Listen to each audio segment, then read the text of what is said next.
大家好，我是丽姐，欢迎大家来听相亲故事，感谢大家的订阅。哎呀，今天要给大家讲的故事真的是太刺激了，简直是现实版的霸道总裁爱上我啊！这个瓜可太香了，我必须第一时间跟大家分享。话说啊，我有个客户，江苏姑娘小轩，家里是做外贸生意的，日子过得相当滋润。放眼苏州城，也算得上是小富即安的家庭了。爸妈从小就把她捧在手心里长大，别说是金枝玉叶，简直就是掌上明珠啊！小轩长得那叫一个水灵，皮肤白皙，眼睛大大的，笑起来甜甜的，走在街上绝对是回头率100%的那种。不仅外表出挑，这姑娘还有真才实学，毕业于上海名校，专业是国际贸易，英语那叫一个溜，还会日语和韩语，真是让人羡慕嫉妒恨。按理说，这样的条件，在苏州城找个门当户对的对象不是什么难事。可偏偏就在2年前，小轩通过一次商务会议认识了来自台湾的阿俊。丽姐，我好像恋爱了。小轩当时红着脸对我说，那天啊，小轩是特意约我出来喝下午茶的。我一看他那春心荡漾的样子，就知道肯定是遇到真命天子了。哟，说来听听，是哪家的公子这么有福气啊？我打趣道。小轩支支吾吾地告诉我，对方是台湾人，在大陆做电子产品贸易的。两人因为业务往来认识，一来二去就擦出了爱的火花。我当时心里咯噔一下，两岸的恋情啊，这可不是简单的事情。倒不是说有多难，而是确实存在不少现实问题需要考量。他家里什么情况啊？我问道。好像是做实业的，具体我也不太清楚。他不太爱提家里的事。小轩说。这下我更警惕了。作为过来人，我见过太多两岸婚恋中的问题了。有的台湾男生来大陆做生意，骗了感情又骗了钱，也有的是真心实意，但因为文化差异，最终分道扬镳。小轩啊，阿姨不是打击你，两岸虽然同文同种，但是几十年的分隔，生活习惯和价值观都有差异，你要多留个心眼。我语重心长地说。小轩点点头，但眼神里满是坚定。丽姐，我知道您是为我好，但阿俊真的很好，他对我很体贴，也很尊重我，我们相处得很愉快。那时候啊，我心里就在想，年轻人嘛，热恋中的样子都是这样，看什么都是美好的，但是时间会告诉他答案的。没想到半年后，小轩又来找我，说两人感情稳定，打算见家长了。这下可不得了，小轩爸妈知道后直接炸了锅，不行，坚决不行。小轩爸爸拍着桌子说，那台湾仔家里什么情况都不清楚，万一是来骗钱的怎么办？我看新闻上也有报道，有些台湾人专门骗大陆姑娘感情和钱财的。小轩妈妈也是一把鼻涕一把泪，女儿啊，妈不是地域歧视，但是你要嫁到那么远的地方，万一受了委屈怎么办？那边的生活水平也不比我们这里好多少，你在这边锦衣玉食的，去那边受苦图什么啊？哎呀妈呀！这话我可得纠正一下，很多大陆人对台湾的印象还停留在早期的认知里，觉得台湾经济不行，生活水平不高，但实际上，台湾的人均 GDP 可是相当可观的。虽然近年来经济增长放缓，但整体社会发展水平、医疗、教育等方面都是非常完善的，而且台湾的社会福利制度做得相当不错，比如全民健保，老百姓看病很方便，费用也低。再说台北、高雄这些城市的繁华程度真不比苏州、杭州差。小轩也跟父母解释这些，但老一辈哪里听得进去啊？在他们固有印象里，台湾就是比大陆落后的，怎么可能让女儿下嫁呢？另一边，阿俊的家人也不太同意这门亲事，大陆女孩子会不会是冲着户口和钱来的啊？阿俊的妈妈担忧地问。听说大陆女孩嫁过来都是为了台湾的社会福利和发达的生活水平啊！天啊，这误会可真大。小轩家在苏州的条件比很多台湾中产家庭还要好，根本不存在攀高枝的问题。这种情况下，两个年轻人的爱情遇到了前所未有的挑战。丽姐，我真的很爱阿俊，但是两边父母都反对，我该怎么办啊？小轩哭诉道。我拍拍他的肩膀，安慰道，感情的事最终还是要你自己拿主意。如果确定他是真心的，那就再给双方父母一些时间接受吧。就这样，两人开始了漫长的说服父母之旅。小轩带着阿俊回家吃饭，展示他的优秀品质。阿俊也邀请小轩去台湾见他的家人，让他们了解这个大陆姑娘不是他们想象中的那样。但是问题远不止家人的反对，两人之间的文化差异也时不时的冒出来。比如说，阿俊说话总是很婉转，遇到不满意的事情不会直接表达，而是绕着弯子说，这让直来直去的小轩有时候摸不着头脑。再比如，阿俊习惯用好啦好啦这样子啊这类台式口头禅，刚开始小轩还觉得新鲜有趣，时间久了也会有些不适应。还有饮食习惯的差异，阿俊喜欢喝珍珠奶茶，吃卤肉饭，而小轩则习惯了江南的清淡饮食。这些看似小事，却是日常生活中最容易引发矛盾的地方。丽姐，我有时候会想，我们真的能长久吗？小轩曾经忧心忡忡地问我，任何恋情都会经历这个阶段。我告诉他，关键是你们是否愿意为对方做出改变和妥协。在交往的第2年，阿俊向小轩求婚了，那场面简直浪漫爆表。阿俊在苏州的金鸡湖畔摆了999朵玫瑰，在所有人的见证下，单膝跪地，拿出了一枚璀璨的钻戒。小轩，嫁给我好吗？我会用一生的时间证明，跨越海峡的爱情可以天长地久。这谁顶得住啊？小轩当场就哭了，用力点头答应了求婚。但是好戏才刚刚开始，当两人郑重其事地向各自父母宣布订婚消息时，反对声音再次高涨，特别是小轩爸妈，简直像天要塌下来一样。你疯了吗？才认识2年就要嫁人，还要嫁到台湾去？小轩爸爸气得胡子都翘起来了。女儿啊，你是不是被洗脑了？那个台湾人到底给你灌了什么迷魂汤啊？小轩妈妈哭得眼睛都肿了。面对父母的强烈反对，小轩一度动摇，他开始思考自己是不是太冲动了。两岸的差异真的能够克服吗？去台湾生活，他能适应吗？这时候，阿俊做了一个决定，小轩，如果你不放心，我可以留在大陆发展，我们可以先在苏州安家，等你父母接受了我们，再考虑去台湾生活。这个提议让小轩感动不已。阿俊愿意为了他放弃在台湾的一切，重新在大陆打拼，这份情谊真的让人心动啊！但是小轩也知道，阿俊在台湾有自己的事业和生活圈子，让他放弃太不公平了。在经过深思熟虑后，小轩做出了一个大胆的决定，他要私奔台湾。哎呀，别误会，这里的私奔不是真的不告而别，而是小轩决定先斩后奏，先去台湾见识一下阿俊的家庭和生活，再做最终决定。丽姐，我觉得我必须亲眼看看台湾的生活到底是什么样子，才能打消父母的顾虑，也让自己安心。小轩对我说，我对他的勇气表示赞赏，但还是提醒他要保持理性，去看看是好的，但是一定要保持清醒的头脑，不要被表面现象迷惑。就这样，在父母半知情的情况下，小轩踏上了前往台湾的航班。那一刻，他的心情既紧张又期待，他不知道等待他的会是什么，但他相信爱情会给他答案。人啊，为了爱情，真的可以变得勇敢无比。来到台湾后，小轩的第一印象就是，这里并不像他父母说的那样落后。台北的街道整洁有序，高楼大厦鳞次栉比，街头巷尾的夜市热闹非凡，处处洋溢着繁荣和活力。哇，这里真的好美啊！小轩忍不住惊叹道。阿俊笑着说，欢迎来到我的家乡。接下来的日子，阿俊带着小轩游览了台北的各个角落，品尝了地道的台湾美食，体验了当地的生活方式。小轩发现，台湾的生活节奏比苏州慢一些，人们更注重生活品质，街头巷尾洋溢着浓厚的人情味。我感觉在这里生活会很舒服。小轩由衷地说。阿俊微笑着捏了捏他的手，等你见了我家人，可能就不这么想了。小轩心里一紧，怎么了？你家人很严厉吗？阿俊神秘地笑了笑，到时候你就知道了。第2天，阿俊终于带小轩去见他的家人了。开车前往目的地的路上，阿俊一直沉默不语，这让小轩更加紧张。他的脑海里浮现出各种可怕的画面。阿俊的父母会不会对他冷眼相待？会不会当面羞辱他是大陆妹？会不会逼着阿俊跟他分手？这一路上，小轩的心都提到了嗓子眼。阿俊，你家到底在哪里呀？怎么开了这么久？小轩忐忑地问道。快到了，别紧张。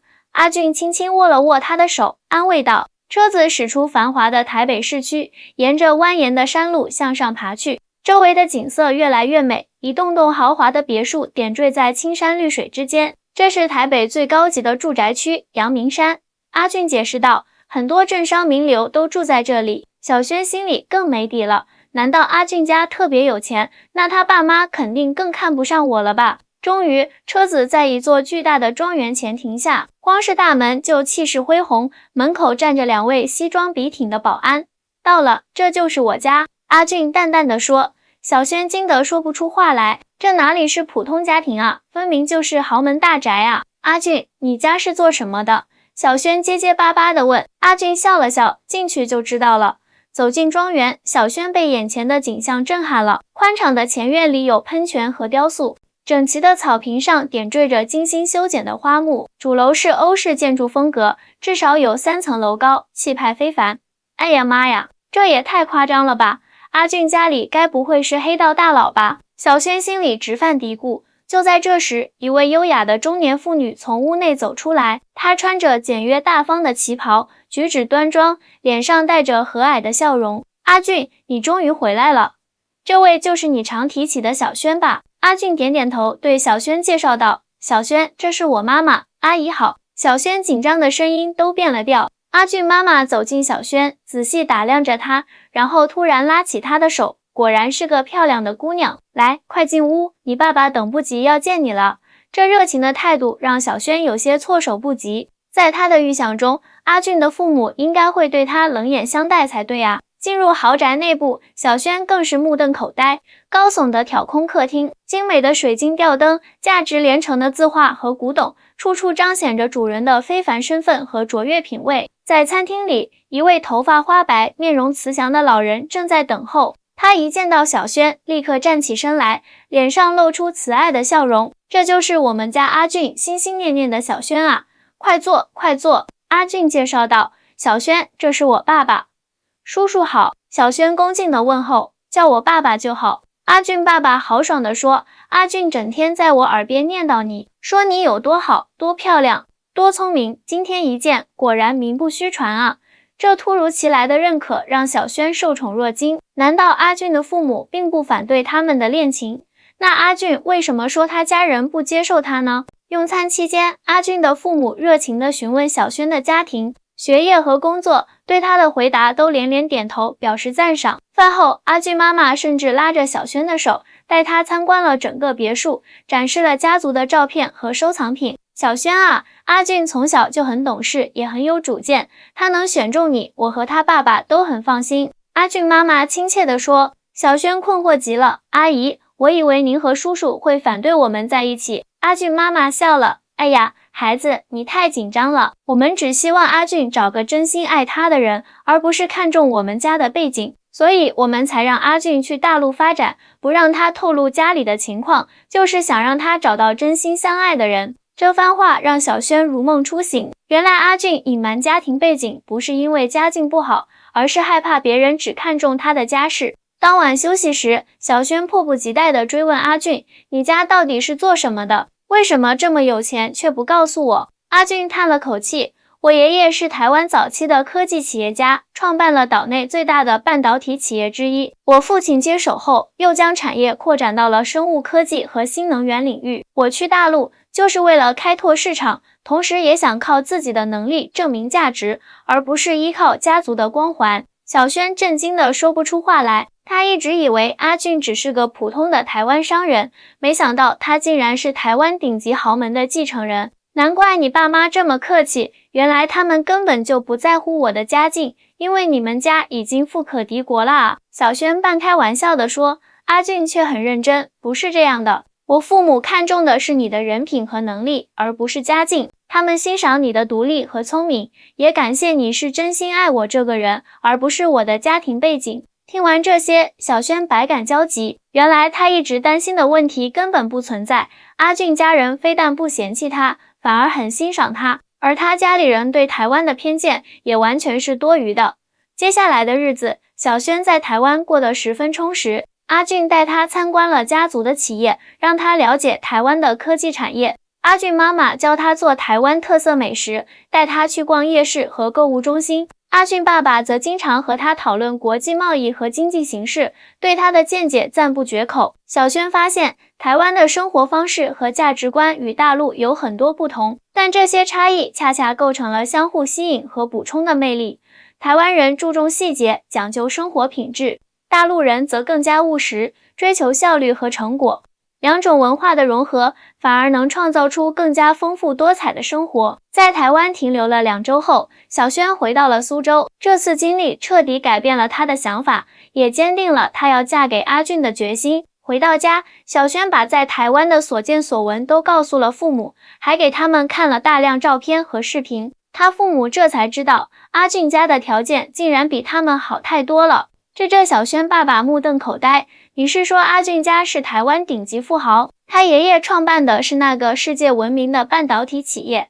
小轩点点头，是的，爸。阿俊从来没有向我炫耀过家庭背景，他希望我爱的是他这个人，而不是他的家世。小轩妈妈也惊讶不已，那他父母真的同意你们在一起，不嫌弃我们家条件差？妈，在他们眼里，我们家也是很优秀的。小轩解释道，而且他们更看重的是人品和能力，而不是财富。这个消息如同一道惊雷，彻底打破了小轩父母的偏见。他们这才意识到自己对台湾的认知是多么片面和落后。台湾不仅有发达的经济和优质的生活，还有像阿俊家这样的顶级企业家族，他们的眼界和格局远超想象。那你们打算什么时候结婚？小轩爸爸问道，语气中已经带上了几分急切。小轩笑了，爸，你不是一直反对我嫁到台湾去吗？小轩爸爸尴尬地咳嗽了2声，嗨，爸爸那是不了解情况才反对的吗？现在我看阿俊家条件这么好，人品也不错，你嫁过去肯定吃不了亏啊。小轩妈妈也附和道，是啊，女儿，妈妈之前就是担心你在台湾受委屈，现在看来，阿俊家这条件简直是高攀啊。看着父母180度大转变的态度，小轩哭笑不得，他们这分明是嫌贫爱富吗？但是既然父母不再反对，小轩也就不再纠结了。就这样，在两边父母的祝福下，小轩和阿俊举行了盛大的婚礼。婚礼在苏州和台北两地分别举行，既尊重了两地的传统习俗，又体现了两岸文化的融合。婚后，小轩和阿俊决定两地生活，平时主要在台北，阿俊帮助父亲打理家族企业，小轩则利用自己的专业知识负责企业的国际贸易部门。每年春节和重要节日，两人会回苏州探望小轩的父母，维系两地的亲情。小轩适应台湾生活的过程并不总是一帆风顺，他需要学习台湾的方言和表达方式，适应当地的生活习惯和社交圈子，还要面对偶尔出现的文化冲突。但是有阿俊的理解和支持，以及家人的关爱，这些问题都一一解决了。现在，小轩已经在台北生活了3年，他和阿俊的婚姻幸福美满，两人还有了一个可爱的混血宝宝，成为连接两岸的新生命。小轩的父母经常去台湾探望外孙，对台湾的印象也彻底改变了。丽姐，我真的很庆幸当初没有因为偏见放弃这段感情。小轩在视频通话中告诉我，台湾和大陆确实有很多不同，但正是这些不同让我们的生活更加丰富多彩。我由衷的为他感到高兴，你们的故事是两岸交流的美好见证。各位听众朋友们，小轩和阿俊的故事告诉我们，爱情需要勇气，也需要包容。跨越海峡的婚恋会面临文化差异、生活习惯、价值观念的挑战，但只要彼此真心相爱，愿意相互理解和包容，这些问题都不是不可逾越的鸿沟。同时，我们也应该摒弃对彼此的偏见和刻板印象。台湾不是所有人想象中的落后岛屿，大陆也不是充满机会主义者的地方。两岸同胞同根同源，有着共同的文化基因，理应相互尊重，相互学习。真爱无国界，更不该有海峡之隔。希望有更多像小轩和阿俊这样的有情人终成眷属，让两岸的联系更加紧密。这个瓜可真甜啊！网友们看到这个故事后纷纷评论，简直是现实版的霸道总裁爱上我，我酸了，我柠檬精上身了。小轩这运气也太好了吧，好羡慕啊！也有网友感叹，这才是真正的反转啊！从担心对方是骗子到发现对方是豪门，这剧情比电视剧还精彩。当然，也有理性的声音，婚姻不是攀比条件，而是两个人真心相爱，互相扶持。小轩和阿俊能够冲破偏见走到一起，值得祝福。我个人认为，小轩和阿俊的故事之所以感人，不仅因为有灰姑娘嫁入豪门的戏剧性，更因为他们克服了两岸之间的种种障碍，用真心打动了对方和彼此的家人。在这个信息爆炸的时代，我们常常被各种偏见和刻板印象所影响，对陌生的人和事物抱有警惕和怀疑。但是，如果我们能够放下成见，真诚地去了解和接纳不同之处，或许会发现更多意想不到的美好。所以无论是在感情中，还是在人生的其他方面，都不要被表面现象和刻板印象所束缚，勇敢地去追求自己想要的生活，相信爱情的力量，相信缘分的奇妙，相信命运的安排。最后，祝福所有正在寻找真爱的朋友们，都能找到自己的阿俊或小轩，创造属于自己的幸福故事。好啦，今天的相亲故事就分享到这里，感谢大家的收听。下期节目我会带来另一个精彩的两岸婚恋故事，敬请期待哦！记得点赞、收藏、分享，让更多人了解两岸婚恋的真实情况。我是丽姐，咱们下期再见。